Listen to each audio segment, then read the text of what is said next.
Kali ini kita akan membedah ide-ide besar dari salah satu buku paling fenomenal, Freakonomics. Yuk kita mulai. Oke, semuanya berawal dari satu pertanyaan yang kedengerannya aneh banget nih. Tapi percaya deh, jawabannya adalah kunci buat ngebuka cara berpikir ala Freakonomics yang bisa mengubah cara kita mandang dunia.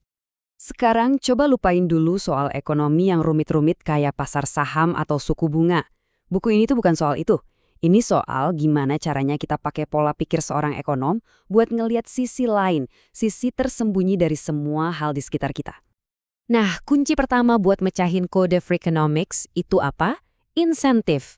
Kalau kita paham soal ini, kita bakal sadar kalau insentif itu ibarat mesin tak terlihat yang ngegerakin hampir semua hal yang kita lakuin. Jadi, insentif itu kayak tuas yang bisa ngubah situasi secara drastis. Ada 3 jenis utama. Ekonomi, ya kayak uang. Sosial, misalnya rasa malu atau reputasi. Dan moral, yaitu pas kita ngerasa ngelakuin hal yang benar. Tapi, ini serunya. Kadang-kadang tuas ini justru bekerja dengan cara yang nggak pernah kita duga. Pengelolanya udah frustrasi banget. Mereka ngerasa kebaikan hati mereka dimanfaatin sama orang tua. Akhirnya, mereka mutusin buat nerapin sebuah insentif ekonomi. Solusinya, insentif ekonomi. Mereka ngenain denda kecil, cuma $3, buat setiap orang tua yang telat. Logikanya kan kedengerannya pas banget. Siapa sih yang mau bayar denda? Harusnya berhasil kan? Ternyata, insentif itu malah jadi bumerang. Kenapa? Karena dengan adanya denda, mereka tanpa sadar ngilangin insentif moral, yaitu rasa bersalah. Tiba-tiba, telat jemput itu bukan lagi sebuah kesalahan, tapi jadi kayak layanan premium, seharga $3 yang bisa dibeli tanpa perlu ngerasa nggak enak. Nah, ini yang membawa kita balik lagi ke guru dan pegulat sumo tadi. Buku ini lewat data nunjukin kalau insentifnya cukup tinggi, entah itu buat dapat bonus karena nilai murid bagus, atau buat mempertahankan peringkat di dunia sumo, kedua kelompok ini ternyata sama-sama nunjukin pola kecurangan yang bisa diukur. Oke, kunci berikutnya, ini nyambung banget, yaitu informasi. Lebih tepatnya lagi, kekuatan yang muncul waktu satu pihak punya informasi lebih banyak daripada pihak lain. Ini yang namanya asimetri informasi. Perbandingan ini kelihatannya aneh banget kan? Mungkin malah provokatif. Apa coba kesamaannya Ku Klux Klan sama agen properti di sekitar rumah Anda? Jawabannya ada di cara mereka pakai informasi. Keduanya, dengan cara yang sangat berbeda tentunya, sama-sama pakai informasi sebagai senjata. Klan pakai kerahasiaan buat nanemin rasa takut. Nah, agen real estate, mereka pakai istilah-istilah khusus dan pengetahuan pasar buat agenda mereka sendiri. Misalnya, mereka mungkin nekan Anda buat jual rumah cepat-cepat karena komisi mereka nggak nambah banyak walau harga jualnya lebih tinggi dikit. Tapi buat Anda, selisih harga itu kan berarti banget.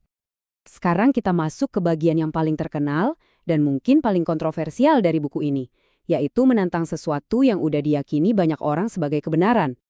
Jadi gini, setelah berpuluh-puluh tahun angka kejahatan naik terus, para ahli di awal tahun 90-an itu ngeramalin bakal ada pertumpahan darah dari generasi baru yang mereka sebut super predator. Tapi yang terjadi malah sebaliknya, tingkat kejahatan justru turun drastis. Apa yang sebenarnya terjadi? Tentunya, para ahli punya banyak penjelasan yang kedengerannya masuk akal. Ekonomi lagi bagus, strategi polisi baru, dan macam-macam lagi. Beberapa dari penjelasan itu emang ada andilnya. Tapi waktu penulis buku ini ngitung semua angkanya, gabungan semua alasan itu pun ternyata nggak cukup buat ngejelasin kenapa penurunannya bisa sedrastis itu. Pasti ada sesuatu yang kelewat. Jadi poin kuncinya adalah, waktu penulis buku ini menganalisis data, mereka nemuin satu penyebab yang nggak terduga, yang tersembunyi, dan nggak pernah disebut-sebut sama para ahli. Sesuatu yang efeknya baru kerasa puluhan tahun kemudian. Dan inilah klaim yang paling mengejutkan dari buku ini. Analisis mereka nunjukin kalau anak-anak yang nggak diinginkan itu punya risiko yang jauh lebih tinggi buat terlibat di dunia kriminal.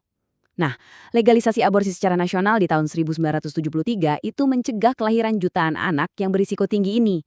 Anak-anak yang seandainya lahir bakal mencapai usia puncak kriminal mereka tepat di tahun 1990-an.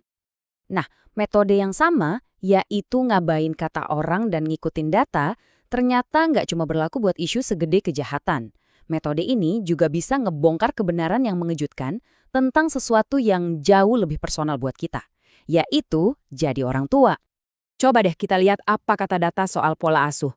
Ternyata, siapa diri Anda sebagai orang tua, misalnya berpendidikan, sukses, stabil, itu dampaknya jauh lebih besar buat masa depan Anda daripada apa yang Anda lakukan sehari-hari. Intinya, keadaan Anda lebih penting daripada tindakan-tindakan spesifik Anda. Hal yang sama juga berlaku soal nama bayi. Buku ini berpendapat kalau nama yang khas kulit hitam itu bukan penyebab seorang anak jadi terhambat. Bukan.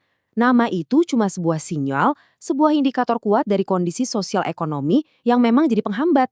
Jadi ini korelasi ya, bukan sebab akibat. Namanya nggak menyebabkan hasil yang lebih buruk, tapi nama itu mencerminkan lingkungan yang jadi penyebabnya. Dan ini mungkin pertanyaan terbesar yang diajukan oleh Freakonomics. Kalau faktor-faktor yang kita pikir paling penting ternyata nggak begitu berpengaruh, terus apa dong penentunya? Jawabannya mungkin emang nggak sederhana.